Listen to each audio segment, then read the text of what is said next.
Historia 1: Las huellas en la nieve. Me alojaba en una cabaña en Canadá. Era un albergue familiar. Nada muy grande ni lujoso. Solo algo que mis abuelos construyeron y mantuvieron para que, de vez en cuando, alguien de la familia pudiera desconectarse. Allí fue justo después de Año Nuevo. Planeé quedarme 3 noches. Estaba en medio de la nada, en una propiedad desconectada de la red, a la que solo se podía llegar en moto de nieve, lo cual era normal para esa época del año. Al llegar, encendí la estufa de leña y organicé mis cosas en el dormitorio. En solo 30 minutos, sentí esa sensación de alivio que tanto esperaba. El tiempo parecía fluir más lento allí fuera y no había nada que saturara mi mente. Podía simplemente recostarme y disfrutar de la paz y el silencio. El resto de ese día y la noche fueron agradables. Me desperté al amanecer. Preparé el desayuno sobre la estufa de leña y luego me abrigué para salir a buscar más leña. Al abrir la puerta principal me quedé paralizado. Había huellas en la nieve que llegaban directamente hasta la cabaña. Salí de inmediato y miré a mi alrededor. Seguí las huellas por un buen rato. Se adentraban en el bosque sin mostrar ninguna señal de dirigirse hacia la carretera, que estaba a varios kilómetros. ¿Cómo podían estar tan lejos sin una moto de nieve? ¿Y por qué estaban allí? Estaba muy confundido, especialmente porque debían haber llegado en plena madrugada. De lo contrario, los habría escuchado. Recogí la leña del cobertizo, la llevé dentro y debaté si irme, pero pensé que si habían pasado sin hacer nada, quizás fue un accidente. Además, el trayecto era tan complicado que irme ahora arruinaría. Me senté junto al fuego y estuve alerta durante un par de horas. No vi nada a medida que el sol subía y la temperatura aumentaba. Me puse la chaqueta y decidí dar un paseo por el bosque para pasar el tiempo. Para ver si las huellas llevaban a algún lugar. Tal vez encontraría otra cabaña y eso me tranquilizaría. La seguí durante unos 20 minutos. No pasaba nada. Solo un rastro continuo de huellas en la nieve entre los árboles. Hasta que de repente escuché algo frente a mí. Giré la cabeza bruscamente. Todo se quedó en silencio, árboles infinitos y nieve. Sabía lo que había escuchado. El crujido de un paso, no había duda. Sentí escalofríos por todo el cuerpo. ¿Alguien estaba allí, frente a mí? Probablemente escondido detrás de un árbol. Debía haberme notado. Estaba a unos 15 o 20 pies de mí. ¡Hola! ¿Hay alguien ahí?, pregunté. No hubo respuesta, ni el más mínimo sonido. La tensión crecía. Sentí que tenía que hacer algo. Decidí dar media vuelta y correr de regreso a la cabaña. Empaqué todo lo más rápido que pude. Cerré con llave y tomé la moto de nieve hacia la carretera. No sé qué estaba pasando en esa cabaña ni qué habría sucedido, pero no tengo dudas de que la persona en el bosque era la misma que vino en la madrugada. El hecho de que estuviera en el camino de regreso a mi cabaña solo confirma que no fue un accidente. No he vuelto a esa cabaña desde entonces. Historia 2: El grito en el bosque nevado. Cada año, a finales de febrero, mi buen amigo Justin y yo hacemos una excursión de campamento al mismo lugar. Ambos hemos hecho mucho senderismo y campamento, pero siempre hubo algo especial y distinto en acampar en un bosque nevado, con el equipo adecuado. Tampoco era tan inseguro. Este año llegamos, armamos las tiendas, hicimos una fogata y disfrutamos de un par de bebidas junto al fuego. No pasó mucho tiempo antes de que escucháramos algo aterrador. Fue un grito oscuro, a lo lejos, resonando por el paisaje. Solo duró unos segundos y luego volvió el silencio. Ambos nos levantamos de golpe sobresaltados. Sonaba demasiado lejos como para ver quién era, pero miramos en esa dirección de todos modos. Justin pensó que debía ser un animal haciendo un sonido extrañamente humano. Era imposible que hubiera alguien más allí. Yo estaba casi seguro de que era una persona. de todos modos, no sabíamos qué hacer más que esperar. Pasó un rato y no escuchamos nada más. El sol empezó a bajar y la temperatura cayó. Recogimos más leña, preparamos comida y de repente el grito sonó de nuevo. Esta vez más cerca, quizás a solo 200 pies de nuestro campamento. Justin y yo nos miramos. Ambos pensamos que deberíamos investigar antes de que anocheciera. Agarré mi cuchillo por si acaso. Nos abrigamos y entramos al bosque. Caminamos con precaución, sin saber con qué nos íbamos a encontrar. Habíamos avanzado unos 150 pies, cuando lo escuchamos una vez más, casi al lado nuestro. Me detuve y miré en esa dirección. No había nada. Meyer a Justin. Su lenguaje corporal reflejaba el mismo miedo. Permanecimos quietos casi 5 minutos. Justin dio un paso lento hacia adelante. Pasó unos árboles y se detuvo en seco. Podía sentir el miedo en su postura.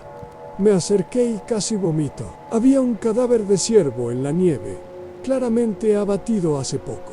Entonces sentí la mano de Justin golpeándome el hombro. Él es a la vista. Al otro lado del bosque había una persona. Solo estaba allí, parada, con muy poca ropa de invierno, observándonos, como si nos estudiara. Justin me tocó el hombro con más fuerza y entendí la señal. Ambos dimos media vuelta y corrimos de regreso al campamento. No dijimos una palabra mientras empacábamos todo a las prisas y huimos del área. No creo que haya una explicación para lo que vimos. ¿Para quién era esa persona? O incluso si era el mismo que gritaba. Después de eso, dejamos de ir a ese lugar y elegimos otra zona, con la esperanza de no volver a cruzarnos con algo así. Historia 3. El reparto de Nochebuena.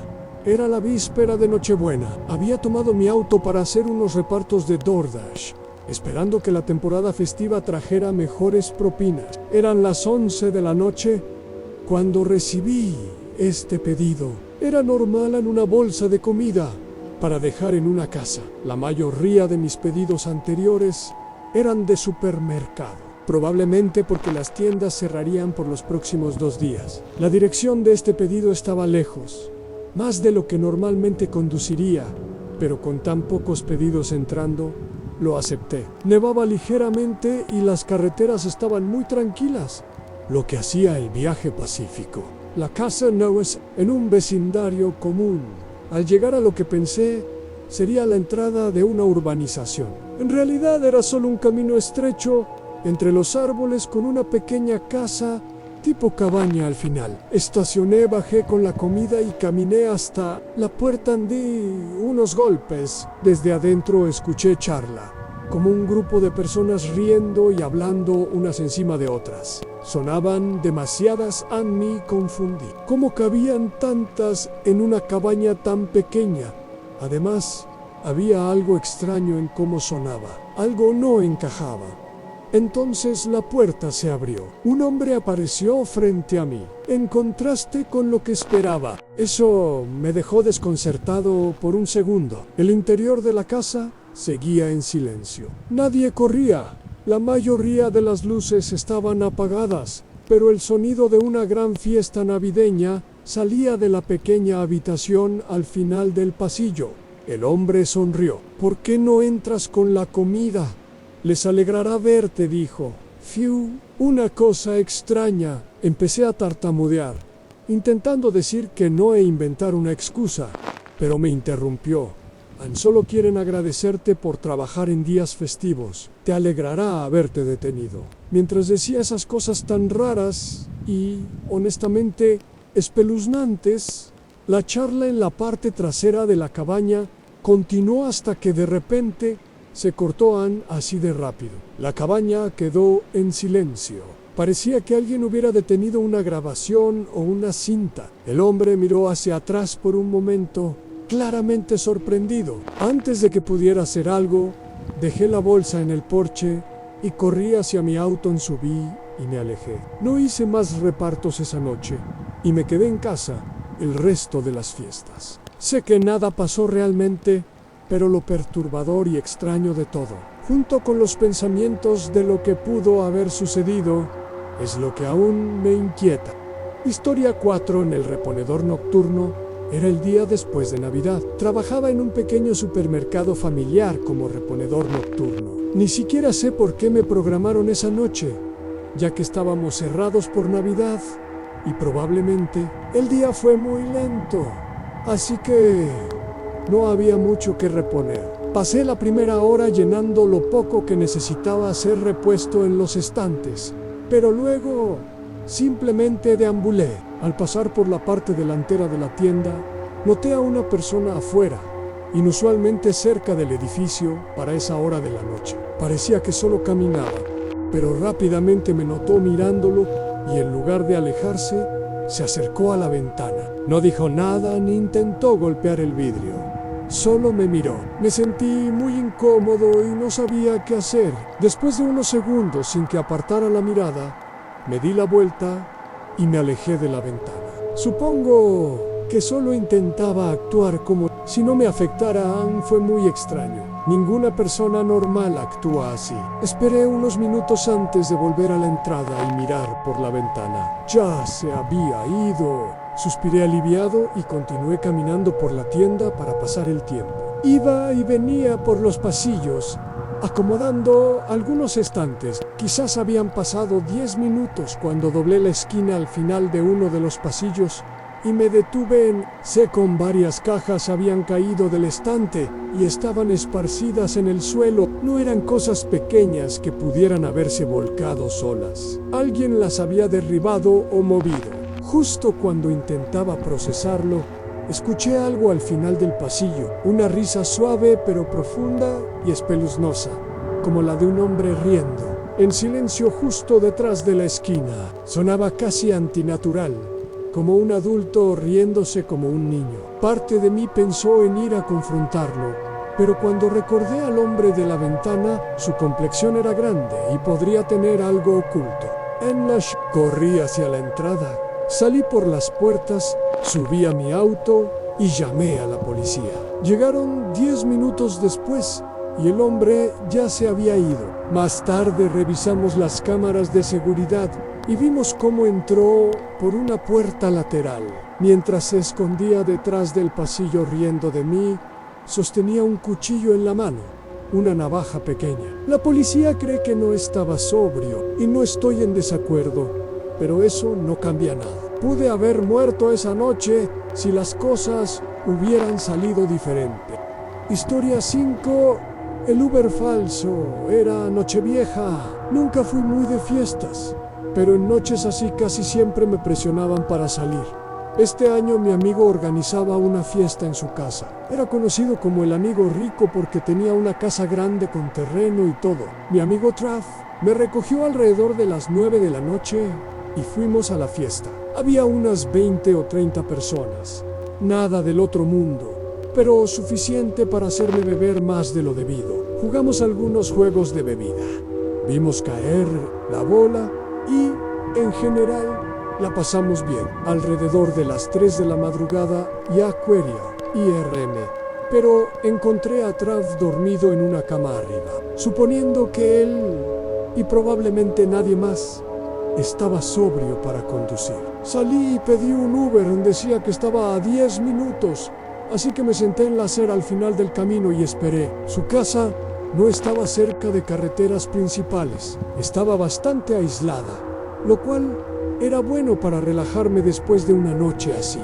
Me senté, me abrigué con la chaqueta y esperé. Por lo que parecieron solo 4 o 5 minutos, un auto se detuvo. «Uber», gritó el tipo.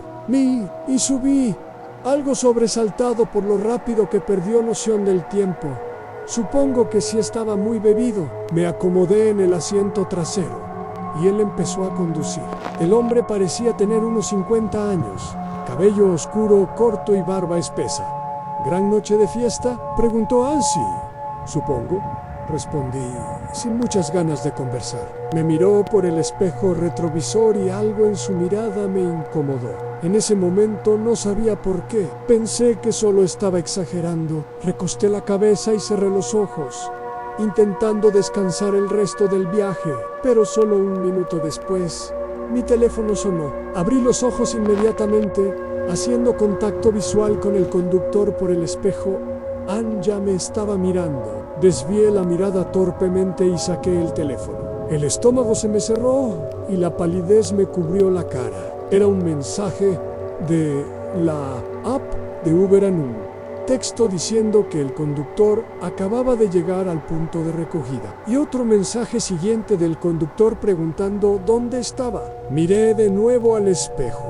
Los ojos del hombre estaban clavados en mí. Guardé el teléfono en el bolsillo, recosté la cabeza y cerré los ojos otra vez. Por dentro estaba aterrorizado, pero intenté actuar como si no supiera nada.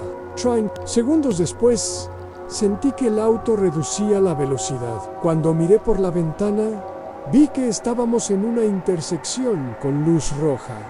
En cuanto el auto se detuvo, abrí la puerta y salté. A mitad del salto, él empezó a acelerar, lo que me hizo caer en el pavimento, pero me levanté y corrí. No sé quién era ese hombre, pero al parecer andaba por la noche de Año Nuevo recogiendo a gente ebria que esperaba Ubers. Hubo tantas señales que ignoré, como el hecho de que ni siquiera íbamos en dirección a mi casa. Estaba demasiado alterado para pensar con claridad. Honestamente, nunca debí subirme sin verificar el teléfono. Donde me habría llevado y qué habría pasado, nunca lo sabré.